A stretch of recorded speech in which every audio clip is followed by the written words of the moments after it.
আসসালামু আলাইকুম। আশা করছি আল্লাহর রহমতে আপনারা সবাই অনেক ভালো আছেন এবং সুস্থ আছেন।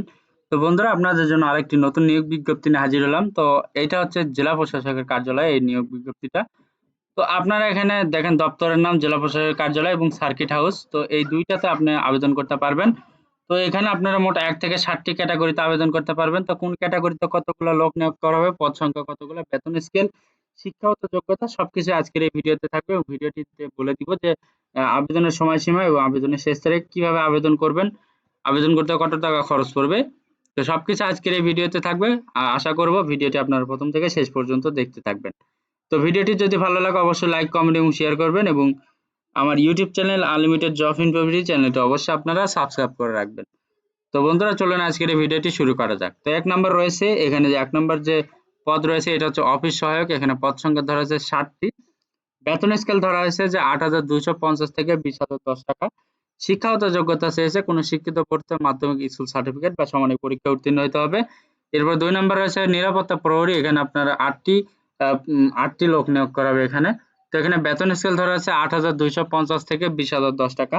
শিক্ষাগত যোগ্যতা কোনো শিক্ষিত বোর্ড হতে মাধ্যমিক স্কুল সার্টিফিকেট বা সমানের পরীক্ষায় উত্তীর্ণ হতে হবে। সুস্বাস্থ্যের অধিকারী হইতে হবে। এরপর ৩ নাম্বার রয়েছে পরিচ্ছন্নতা কর্মী। এখানে আপনারা এখানে রয়েছে যে ৯ টি পদে এখানে লোক নিয়োগ করা হবে। বেতন স্কেল ধরা হয়েছে ৮,২৫০ থেকে ২০,০১০ টাকা। শিক্ষাগত যোগ্যতা কোনো শিক্ষিত বোর্ড হতে জুনিয়র স্কুল সার্টিফিকেট বা ৮ম শ্রেণী পাস অথবা এসএসসি পাস হলে আবেদন করতে পারবেন। এরপরে সার্কিট হাউসের যে লোক নিয়োগ করা হবে তো এগুলো হচ্ছে ৪ নাম্বার হচ্ছে বাবুর্চি। এখানে ১ টি লোক নিয়োগ করা হবে। এখানে বেতন স্কেল ৮,২৫০ থেকে ২০,০১০ টাকা। তো শিক্ষাগত যোগ্যতা কোনো শিক্ষিত বোর্ড হতে জুনিয়র স্কুল সার্টিফিকেট বা ৮ম শ্রেণী অথবা এসএসসি পাস হলে আবেদন করতে পারবেন। রান্নার কাজে ন্যূনতম ৫ বছরের অভিজ্ঞতা থাকতে হবে। এরপরে ৫ নাম্বার হচ্ছে সহকারী বাবুর্চি। তো আপনারা এখানে দেখতে পারতেছেন যে ১ টি লোক নিয়োগ করা হবে। বেতন স্কেল ধরা হচ্ছে ৮,২৫০ থেকে ২০,০১০ টাকা। শিক্ষাগত যোগ্যতা কোনো শিক্ষিত বোর্ড হতে জুনিয়র স্কুল সার্টিফিকেট বা সমানের পরীক্ষায় উত্তীর্ণ হতে হবে। রান্নার কাজে ন্যূনতম ৫ বছরের অভিজ্ঞতা থাকতে হবে। এরপর ৬ নম্বর আছে বিআরআর। তো এখানে আপনারা ১ টি লোক নিয়োগ করা হবে। তো এখানে বেতন স্কেল ধরা হচ্ছে ৮,২৫০ থেকে ২০,০১০ টাকা। তো আপনারা এখানে দেখতে পারতেছেন যে কোনো শিক্ষিত বোর্ড হতে মাধ্যমিক স্কুল সার্টিফিকেট বা সমান পরীক্ষায় উত্তীর্ণ হলে আবেদন করতে পারবেন।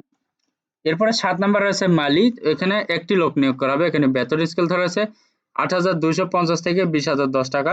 শিক্ষাগত যোগ্যতা কোনো শিক্ষিত বোর্ড হতে জুনিয়র স্কুল সার্টিফিকেট বা সমান পরীক্ষায় উত্তীর্ণ হইতে হবে। তো এখানে আপনারা ১৮ থেকে ৩০ বছর বয়সের ভেতর হলে আবেদন করতে পারবেন।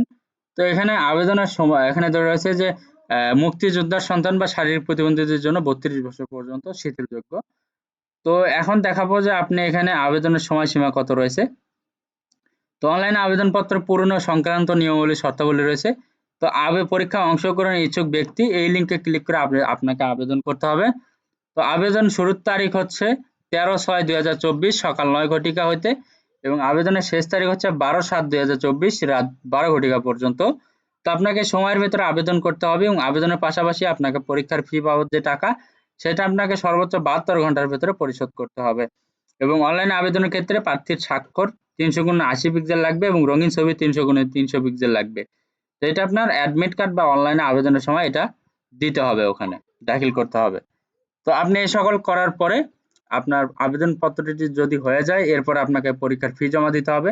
তো আপনাকে এখানে কত টাকা ফি দিতে হবে সেটা একটু দেখেন যে এখানে যে পদগুলো রয়েছে উপরে যে পদগুলো আপনাদেরকে দেখালাম তো সকল পদের জন্য আপনাকে ১১২ টাকা ফি প্রদান করতে হবে।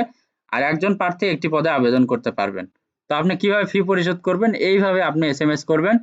এসএমএস করে আপনি ফিটা পরিশোধ করে দিবেন ১১২ টাকা। দ্বিতীয় এসএমএস করবেন এইভাবে, দ্বিতীয় এসএমএস করলে তারা আপনাকে একটি ইউজার আইডি পাসওয়ার্ড দিয়ে দিবে। ইউজার আইডি পাসওয়ার্ড নিয়ে আপনি এই লিঙ্কে ক্লিক করে লগইন করবেন। লগইন করার পরে আপনি দেখতে পারবেন যে আপনার রোল নাম্বার, আপনার পদের নাম, ছবি, পরীক্ষার তারিখ, সময়, ভেন্যুর নাম ইত্যাদি সম্বলিত একটি প্রবেশপত্র থাকবে। অবশ্যই সেটি ডাউনলোড পূর্বক রঙিন প্রিন্ট করে বের করে নেবেন। এটা আপনার লিখিত পরীক্ষার সময় প্রদর্শন করতে হবে এবং লিখিত পরীক্ষা উত্তীর্ণ হলে ব্যবহারিক ও মৌখিক পরীক্ষার সময় প্রদর্শন করতে হবে। তো এগুলো ছাড়া কিন্তু আপনি পরীক্ষায় অংশগ্রহণ করতে পারবেন না এবং পরীক্ষাও দিতে পারবেন না। তো আপনারা সবকিছু ঠিকঠাক মতো করবেন যাতে কোনো কিছু ভুল না হয়। তো এখন আপনাকে দেখাবো যে এখানে আবেদন করতে কি কি ধরনের কাগজপত্র লাগবে। তো এখানে রয়েছে যে আপনার জাতীয় পরিচয়পত্র সনদ লাগবে, শিক্ষাগত যোগ্যতার সকল সনদ লাগবে এবং সংশ্লিষ্ট ইউনিয়ন পরিষদ চেয়ারম্যান, পৌরসভার সিটি কর্পোরেশন ইত্যাদি থেকে চারিত্রিক সনদপত্র লাগবে বা নাগরিক সনদপত্র লাগবে। এরপরে রয়েছে যে আপনি যদি সরকারি চাকরিজীবীর সন্তান হন বা এতিম হন, এগুলো সার্টিফিকেট লাগবে বা যথাযথ প্রমাণ লাগবে। তো এখানে আপনার ছেলে মেয়ে উভয় প্রার্থী আবেদন করতে পারবেন। তো এটা হচ্ছে যে চট্টগ্রাম জেলা প্রশাসকের কার্যালয়ের নিয়োগ বিজ্ঞপ্তি। তো এখানে আপনারা শুধুমাত্র চট্টগ্রাম জেলার যারা স্থায়ী বাসিন্দাগণ আছেন, শুধুমাত্র তারা এখানে আবেদন করতে পারবেন। তো এখানে যদি সবার শিক্ষাগত যোগ্যতা মিলে, যদি আবেদন করতে ইচ্ছুক হন, তাহলে অবশ্যই আপনারা এখানে আবেদন করবেন এবং ভিডিওটি ভালো লাগলে অবশ্যই লাইক, কমেন্ট এবং শেয়ার করবেন এবং ভিডিওতে যদি কোনো কিছু বুঝতে না পারেন অবশ্যই কমেন্ট করবেন এবং যদি কোনো বিষয়ে আপনাদের হেল্প লাগে অবশ্যই হোয়াটসঅ্যাপে মেসেজ দিবেন।